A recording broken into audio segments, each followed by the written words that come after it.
are here at Torex and we are doing some filming today, slightly different filming, on grips. So stay tuned, these videos are going to be coming really soon.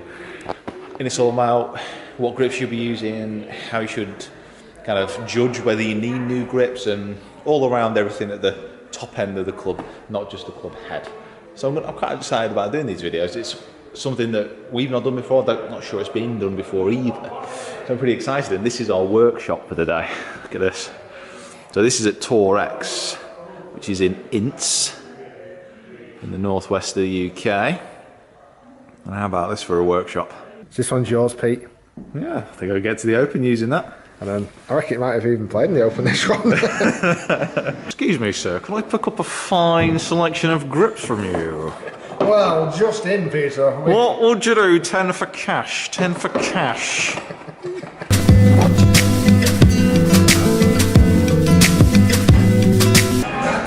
Not far away from 50,000 now, guys.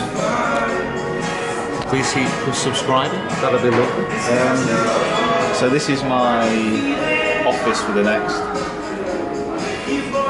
6 hours.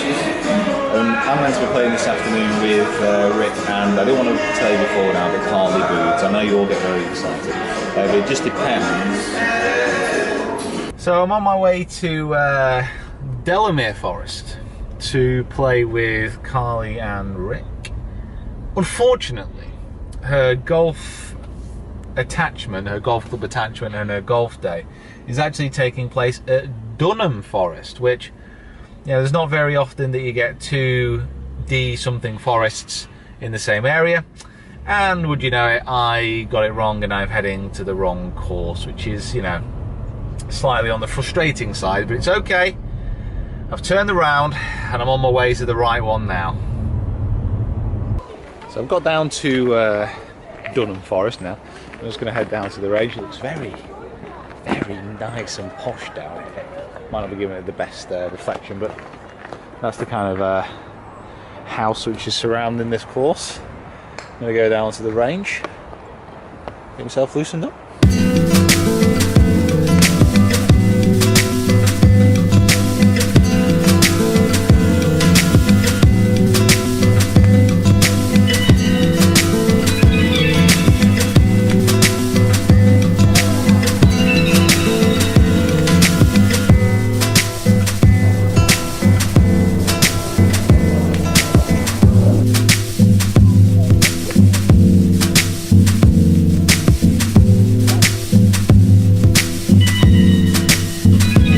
So finally outside at Dunham Forest, and I just don't trust you, Oscar. I can see you moving around already. So we're here with Carly. Hello, Carly. How are you? Are you well? I'm very well. How are you? I'm very well. It's been a long time since I've seen you. No, too long. And you're looking resplendent in yellow. Is that the correct night yellow? It's yellow. I want to brighten the day. And you certainly have. I mean, as a contrast. If we can't have some up there, let's have it here. There's Carly, there's the grey sky. You can't, it's that bright, I put it down, you couldn't actually see the sky. Are we going to be playing well today? Are you going to beat us today? Yeah, I'm feeling good. We're here at Dunham Forest, so this is the course I'm attached to now. I think when you say that, if you just like put your right hand out and then... Perfect, you see. You're natural at this. If you ever decide to... Rusty. If you ever decide to do this... It's been a few months, hasn't it, since we last filmed at St Anne's. It's like a year, oh yeah, like pretty much a year. Although we did see each other at the Open, in between. Oh yeah. Oh, yeah. That's not for camera. That's how the night went. Oh, did we? Did we? I think I'd Periscope there for about one day and decided that's a bad idea. I think that's when we deleted it, isn't it? Yeah.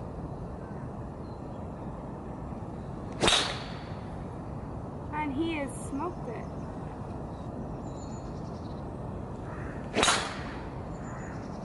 Oh, good. Nice. That was a very interesting 3-hole vlog in the end, because we didn't get much further than that. We're going to grab something to eat now and try and warm up a bit.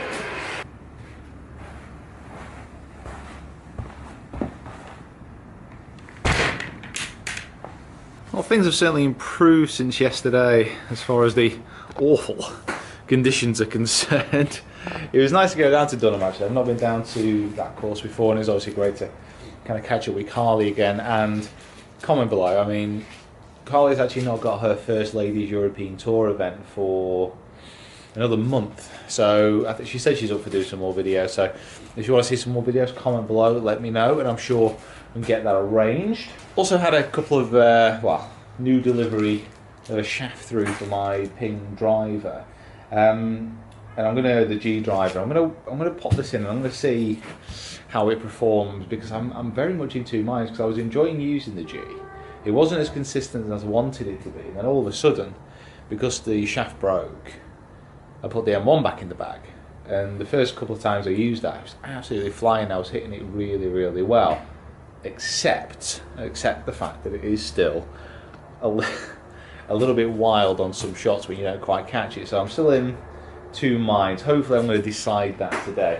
I've got a full kind of practice session planned now, and then I'm going to go play St Anne's Old this afternoon with Johnny, one of the assistants at St Anne's. So it's going to be a good day. Lots of golf anyway. Lots of golf.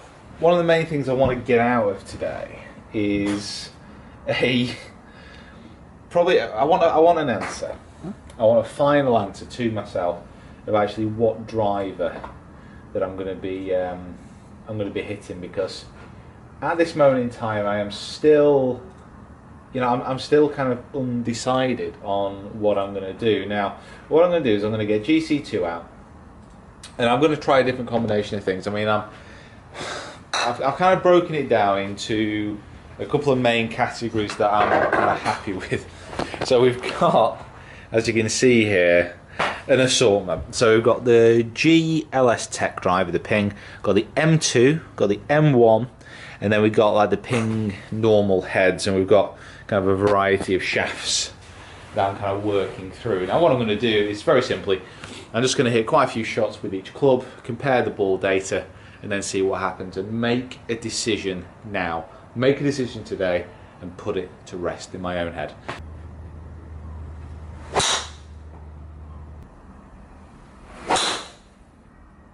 Interestingly enough, top kind of column here is the M1, and probably the main thing to look at here is the dispersion. Absolutely all over the place, right, left, right, and it really confirmed what I already know about the M1. Is when I'm striking it well, when I'm swinging it well on the course, I rip it. I hit it really, really well. Fleetwood the other day, I hit it well. When I don't quite strike it, it just goes all over the place. And what I really wanted to see today is how the G compared with that, and how the M2 compared with that as well. And I was pleased with the results, but surprised, all at the same time. Let's have a look at this. M2. Here, M2 column here. Now, backspins. This was a big surprise actually, because normally with a low back CG club, I will spin the ball loss. With this one, with the Adila Rogin, the spin was excellent for me. There's one which was really low spinning, and you can kind of see here by the carry distance 266. It didn't really go anywhere at all. But the rest of them were very, very good. And the flight, it looked very, very good as well. Very consistent with actually how the spin was coming off. So side spin here, going slightly off to the left-hand side, which I don't really mind. I like consistencies within my swing. And although they were kind of coming off with a slightly less spin, it wasn't massive, and frankly when it was going through the out of the range, it hardly looked like anything at all. Now when we go to the offline column here, consistency here as well, and this is maybe my error, but you've got all these shots here, these two here which went pretty much dead straight, they actually look like they went a little bit further right on the range. So I think the adjustment of my GC2 here was slightly out. I don't think I was lined up perfectly to my target, because these went a lot straighter. Now the total carries here, 293, and the total average is 314. But with that one there, if I take out that really kind of dodgy shot that I hit, my average is there, carry up to 300 yards average, and 321 total distance with the M2. Now I've not really done much testing with the M2. I hit something out in Orlando, but that was just a smash fest. It wasn't like a proper swinging kind of test, if that makes sense. So I was pretty happy with how that was performing. I was very, very pleasantly surprised. Now if I compare that to the G driver, well, spins very much identical. Pretty much bang on identical actually, so I don't need to worry about that. Spins again, slightly off to the left hand side, one off to the right. But consistency wise as well, these shots here which went off to the left hand side, they didn't look as left on the range, and again these two look like they went slightly right. So again, I think it confirms that just wasn't quite lined up properly. But as far as kind of direction goes, the G and the M2 were very, very similar. The difference came in carry and distance. So if you have a look here at the G, so average carry 280, and again if I take out that smallest kind of carry here, the one with the shot that I didn't hit great, it still falls below here, so average 283, 305. It still falls below the averages of the M2, and if I take that kind of dodgy shot out, you can see it's quite a long way behind as far as that's concerned. So I mean, by those results it looks like it's going to have to be the M2. Now I'm playing this afternoon, and what I'm going to do is I'm going to take it out and see if the numbers and what I saw here on the range actually match up to what it does on the course. But I have to say I was impressed by the M2, the feel of it, the strike of it, and yeah, it was odd. It was odd. I like the adjustability more of the M1, but the fact is the M2 is the same driver, just without that adjustability on the bottom of those two rails. So let's see what it's like on the course. Now I've got to do some proper practice and get my swing grooved and ready. I've just been doing some practice on the new GC2 software. Just practicing a 7i into the, I think this is a 12th hole here at Tetton Pines, is the course kind of loaded onto it. This was my last shot, and let me just show you a replay of this shot, shall we? This is a pretty decent strike. Tracking down there, carrying on. That's where it finished. How did that not go in?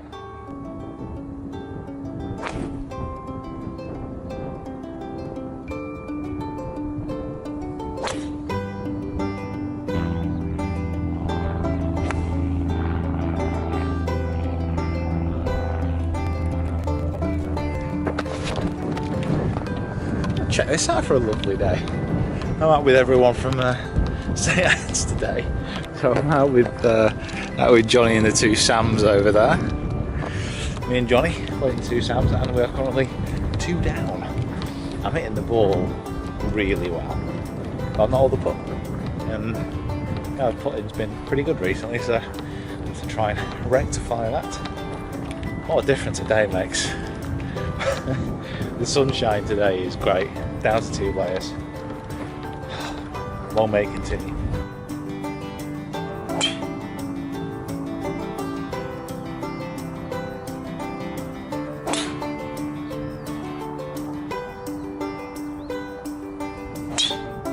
Yeah.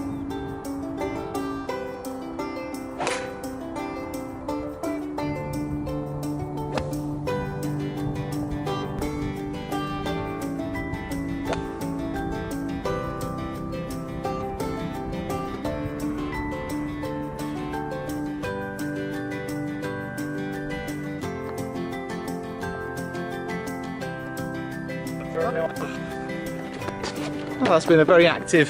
It's been pulled. That's been a very active few days. Thank you very much, Sam, for that game. Enjoyed that very much. Thank you. I felt so awkward. So that is the that is the round over with. It's been a good day today.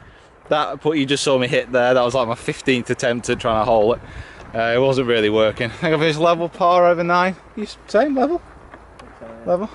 Yeah, it was okay. Steady game. Played great front 9, didn't hole the putt. And then the first few holes of the played the front 9 again. First few holes I had about 180 feet's worth of putts hole for pars. Up and down. Anyway, thanks for watching the last few days, guys. Some really good videos coming up about the second-hand golf bit of clubs. So stay tuned for those. The vlogs already started on Rick's channel. And there's lots of other stuff happening as well that I've probably forgotten about. Lovely evening down here at St. Anne's with some lovely people. And I'll see you guys soon.